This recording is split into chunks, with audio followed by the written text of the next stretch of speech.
बिस्मिल्लाहिर्रहमानिर्रहीम, अस्सलाम वालेकुम। Welcome to inside the kitchen. और इनसाइड द किचन में आज आप देख रहे हैं मेरे पास पड़े हुए हैं किंग ऑफ फ्रूट्स यानी मैंगो आ चुके हैं, सभी के फेवरेट। तो इसके साथ हम तैयार करेंगे एक स्क्वाश। ये स्क्वाश सभी का फेवरेट है और आप घर में बड़े अच्छे तरीके से साफ सुथरा और बहुत कम कीमत में मज़े का तैयार करके रख सकते हैं। और इसे सेव करना भी हम बताएंगे, आप इसे पूरे साल के लिए सेव करके रख सकते हैं। तो इसके लिए हम लेंगे ripe mango, raw mango, sugar है और साथ में मेरे पास सिट्रिक एसिड है। सबसे पहले हम 1 किलो लेंगे मैंगो, इसको पील करेंगे और रफली आप इसको काट लीजिएगा। काटने के बाद हम इसे करेंगे ब्लेंड। आप देख रहे हैं मैंने इसके अंदर कोई वाटर नहीं ऐड किया, आप इसके मैंगो के पल्प को ही ब्लेंड करेंगे। अच्छे से हम इसे ब्लेंड करेंगे। बहुत स्मूथ सा बैटर हमारे पास इसका तैयार होना चाहिए। और जब ये तैयार हो जाएगा तो इसके बाद हम इसे निकालेंगे एक बाउल में। और आगे का प्रोसेस क्या है वो हम बताते हैं आपको बाद में।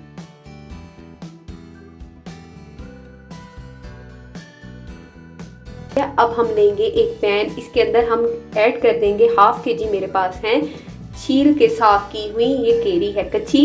इसके साथ हम शामिल करेंगे इसके अंदर पानी, ये तकरीबन इसके अंदर जाएगा 1/2 लीटर।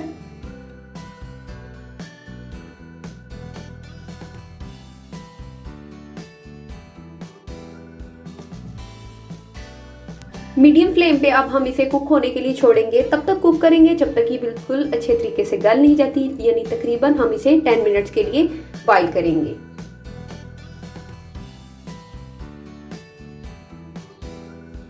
जी आप देख रहे हैं इसके अंदर बबल्स आना शुरू हो गए हैं, यानी ये थोड़ा थोड़ा सा कुक होना शुरू हो गया है। ये तकरीबन 6 से 7 मिनट का व्यू है। और इसके बाद हम स्टोव को करेंगे ऑफ और अब चलते हैं इसकी तैयारी की तरफ। इसे ठंडा कीजिएगा और ठंडा करने के बाद अब हम इसे ब्लेंडर में ब्लेंड कर लेंगे। जैसे हमने राइप मैंगोज को ब्लेंड किया है, इसी तरह रॉ मैंगो को भी कुक करने के बाद ठंडा करेंगे और फिर इसे ब्लेंड करेंगे।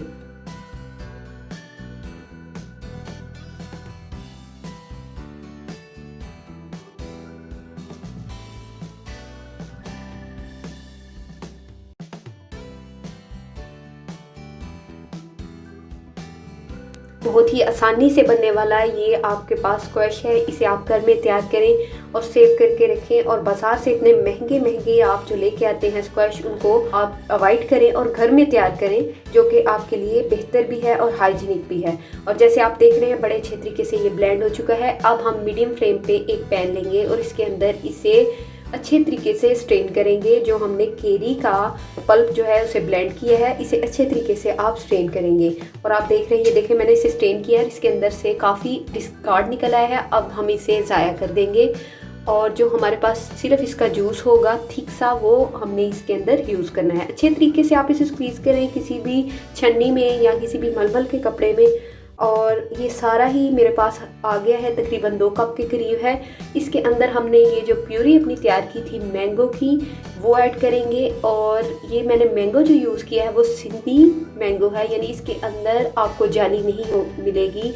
नॉर्मली वैसे बहुत से मैंगो की टाइप्स आगे जाके आएंगी, लेकिन उनके अंदर जाली भी होती है, तो उसे भी हमने इसी तरह से स्टेन करना है जिस तरह हमने कच्चे आम को स्टेन।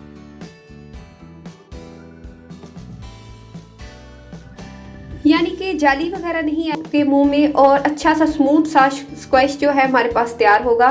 तो अब हम इसके अंदर ऐड करेंगे शुगर। ये मैं ऐड करूंगी 2 कप। और आप इसे तब ऐड कीजिएगा जब ये जो आपकी प्यूरी है इसमें 2 से 3 बॉयल आ जाए मीडियम फ्लेम पे। तो मीडियम फ्लेम पे इसे बॉयल करने के बाद अब हमने शुगर ऐड कर दी है। अब हम इसे तकरीबन 3 से 4 मिनट के लिए मज़ीद कुक करेंगे। और जब ये थोड़ी सी थिक हो जाएगी, इसकी साइड्स पे थोड़ा थोड़ा ये आप देख रहे हैं कि स्टिक होना शुरू हो गया है और कंसिस्टेंसी भी थोड़ी थोड़ी सी जेली वाली हो गई है। ये देखें आप कितना थिक है। और जब ये ठंडा होगा तो मज़ीद ये थिक हो जाएगा। तो बस फिर हम इसे, यानी एक धार की जब ये तैयार हो जाएगा हमारे पास स्क्वैश, तो हम स्टोव को ऑफ करेंगे और ठंडा करके इसे हम सेव कर लेंगे।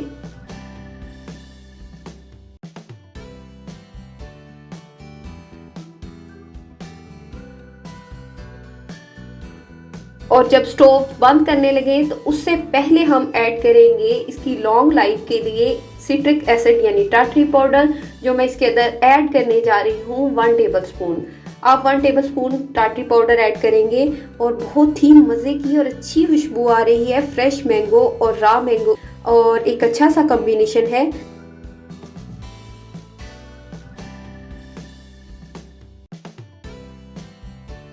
जी, तो ठंडा करने के बाद आप इसका व्यू देख रहे हैं, बड़ा थिक सा खूबसूरत सा स्क्वैश हमारे पास तैयार हो गया है। अब हमने स्क्वैश को ठंडा करना है और जब ये ठंडा हो जाएगा तो आप घर में मौजूद किसी भी प्लास्टिक की बोतल में या फिर आपके पास अगर ग्लास की बोतल है तो उसे अच्छे तरीके से बॉयल करें, स्टेरलाइज करके उसके अंदर सेव करें और इस स्क्वैश को सेव करके रखें 1 ईयर के लिए। जब चाहे इसे निकालें और आप इसे इंजॉय करें दूध में, पानी में। जी, तो ठंडा करने के बाद अब करते हैं हम इसकी असेंबलिंग। हम लेंगे 2 ग्लासेस और इसके ऊपर मैंने गार्निशिंग के लिए छोटे छोटी ये जो मेरे पास केरी थी इसे डेकोरेट किया है। साथ में आप इसके अंदर बहुत सारी आइस ऐड करें। अगर आपको आइस से कोई इशू है तो मत ऐड कीजिएगा, लेकिन ठंडा स्क्वैश का ही अपना मज़ा होता है। थिकनेस जितनी भी रखनी हो अपने टेस्ट के मुताबिक उसे रख सकते हैं, यानी पानी ऐड कर लें मज़ीद, लेकिन मुझे ये थिक सा ही अच्छा लगता है। और अब हम पोर करेंगे जो स्क्वैश है हमारे पास ठंडा किया हुआ, और बाकी का जो मेरे पास है वो तकरीबन 1.5 लीटर के करीब हमने तैयार कर लिया था। उसे हम बॉटल में निकालेंगे और वो भी आपको सर्व करके दिखाएंगे और आप इसे इंजॉय करें। रमज़ान में ये बहुत ही अच्छी रेसिपी है क्योंकि ये आपको ठंडक देगी और रमज़ान के बाद पूरी समर में ही आप इसे इंजॉय करें। गर्मियों के लिए ये बहुत ही अच्छी चीज़ है और मैंगो तो सभी का फेवरेट है। और लास्ट में वही बात कि मेरे चैनल को सब्सक्राइब ज़रूर कीजिएगा अगर आपने सब्सक्राइब नहीं किया, और वीडियो को लाइक कीजिएगा अगर पसंद आए। इस लिंक को शेयर कीजिए अपनी फैमिली और फ्रेंड्स में, और मेरी वीडियो को वॉच कीजिएगा शुरू से आखिर तक ताकि आप अच्छे तरीके से समझ सके रेसिपी को कैसे तैयार करनी है। और इंशाल्लाह फिर हाजिर होंगे आपकी खिदमत में लेके बहुत अच्छी अच्छी सी रेसिपीज़। अपनी दुआओं में याद रखिएगा। अल्लाह हाफिज़।